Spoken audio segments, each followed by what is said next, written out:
Hi friends, నేను మీ వెంకటేశ్వర రెడ్డి. మరి ఈ వీడియోలో ఏపీ డిఎస్సి ఆస్పిరెంట్స్ను బేస్ చేసుకొని బిగ్ బ్రేకింగ్ న్యూస్ పరంగా మనం ఒక్కసారి అబ్జర్వ్ చేస్తే, అదేవిధంగా ఈరోజు న్యూస్ పేపర్స్లో వచ్చినటువంటి ఆర్టికల్స్ కూడా అబ్జర్వ్ చేద్దాం. ఫ్రెండ్స్, నేను మళ్ళీ చెప్తున్నా, మన ఛానలే డిఎస్సికి సంబంధించింది, పర్టికులర్గా డిఎస్సికి సంబంధించిన ఛానలే కాబట్టి సబ్స్క్రైబ్ చేసుకోవడం మాత్రం మర్చిపోవద్దు. వీడియోకు చిన్న లైక్ చేయండి.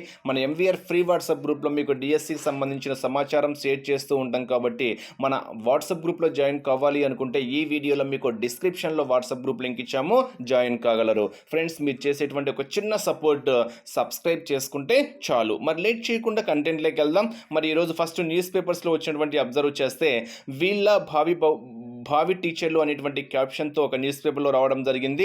టెట్టు లేకుండా డిఎస్సి రాశారు, 2000 మంది అనర్హులుగా గుర్తింపు. టెట్టులో వచ్చిన మార్కులు తప్పుగా నమోదు చేసిన వారు 39,000 మంది. టెట్ డేటాబేస్ ఆధారంగా వడపోత ఇంకా తేలాల్సిన వారు 9,000 మంది. క్షుణ్ణంగా పరిశీలిస్తున్న విద్యాశాఖ 2-3 రోజుల్లో తుది మార్కులు.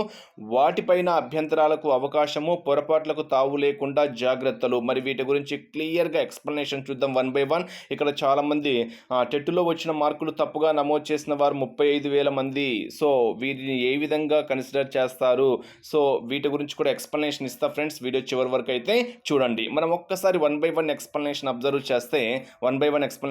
చేస్తే ఫస్ట్ తుది కీపై దీని గురించి మనం ఒక్కసారి అబ్జర్వ్ చేద్దాము.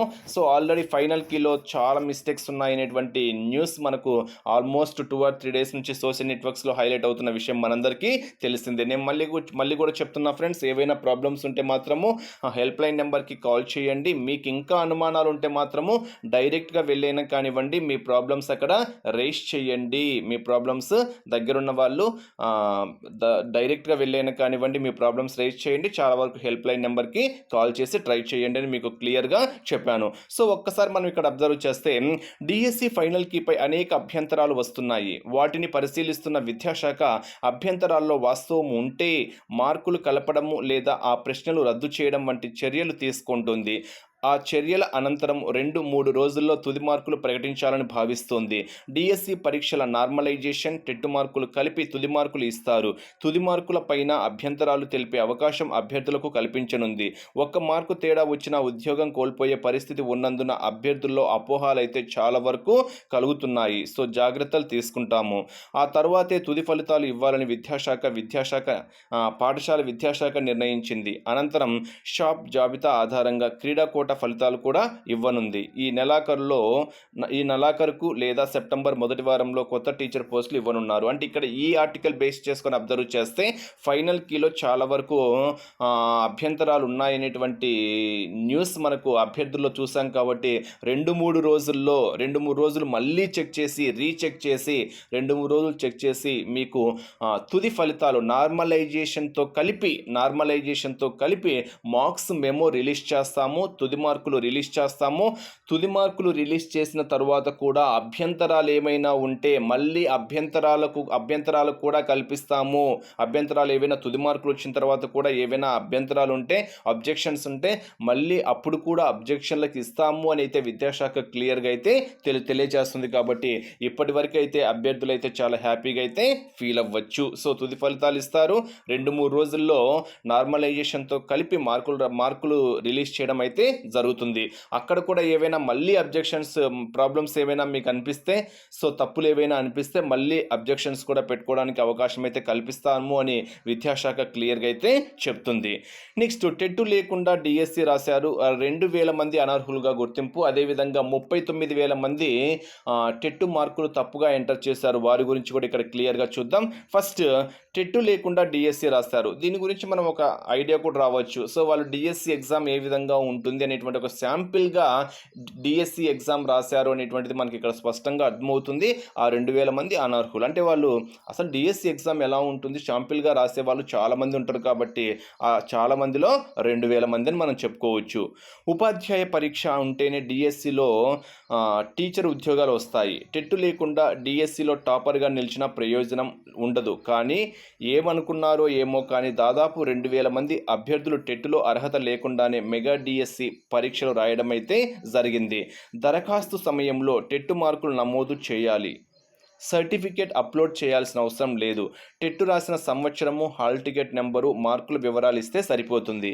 ఈ క్రమంలో టెట్టులో అర్హత సాధించిన వారు కూడా అనేక మంది దరఖాస్తు చేసుకున్నారు. తీరా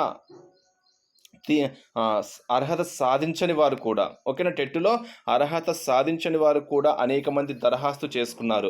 తీరా ఇప్పుడు వారు ఇచ్చిన హాల్ టికెట్ నెంబర్ల ఆధారంగా డేటాబేస్ సరిపోల్చడం చూస్తగా టెట్టులో అర్హత వివరాలు కనిపించడం లేదు. అలాగే 35,000 మంది, ఇక్కడ చూడండి ఫ్రెండ్స్, చాలా క్లియర్గా ఇచ్చాడు. 35,000 మంది టెట్టు మార్కులు తప్పుగా నమోదు చేశారు. వీరిలో 26,000 మంది వివరాలు టెట్టు డేటాబేస్ నుంచి తీసి సరిదిద్దారు అని ఇచ్చాడు ఫ్రెండ్స్ ఇక్కడ పేపర్లో అయితే. అంటే టెట్టులో మార్కులు తప్పుగా ఎంటర్ చేశారు, అప్లికేషన్ చేసేటప్పుడు టెట్టు మార్కులు తప్పుగా ఎంటర్ చేశారు. వాటిని ఏం చేశారు, ఇక్కడ డేటాబేస్ ఆధారంగా వాళ్ళు ఇచ్చినటువంటి హాల్ టికెట్ నెంబర్ ఆధారంగా ఆ టెట్టు మార్కులు సరిచేయడం అయితే జరిగింది అనేటువంటి పేపర్లో క్లియర్గా అయితే ఇచ్చాడు. 26,000 మంది వివరాలను టెట్టు డేటాబేస్ నుండి తీసి సరిదిద్దారు.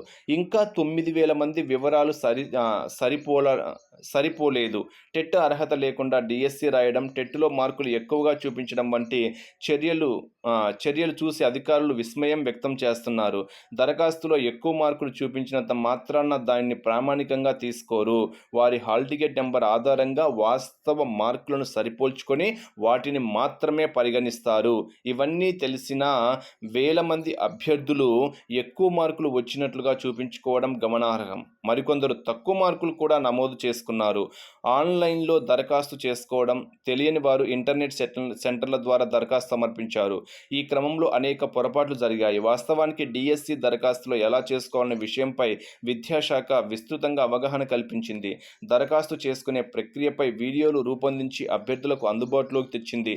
అయినా వేల మంది అభ్యర్థులు పొరపాటు చేయడం అయితే జరిగింది. సో డేటాబేస్ ఆధారంగా టెట్టు మార్కులు సరిదిద్దాము అనేటువంటి న్యూస్ అయితే క్లియర్గా పేపర్లో వేయడం అయితే జరిగింది. సో ఎక్కువ వేసినంత మాత్రాన, తక్కువ వేసినంత మాత్రాన వాటిని పరిగణలోకి తీసుకోము. మీరు ఇచ్చిన హాల్ టికెట్ పరంగా డేటాబేస్లోంచి మార్కులు కరెక్ట్గా తీసుకొని వాటిని మాత్రమే కన్సిడర్ చేస్తాము అనేటువంటి న్యూస్ అయితే ఇక్కడ క్లియర్గా రావడం అయితే జరిగింది.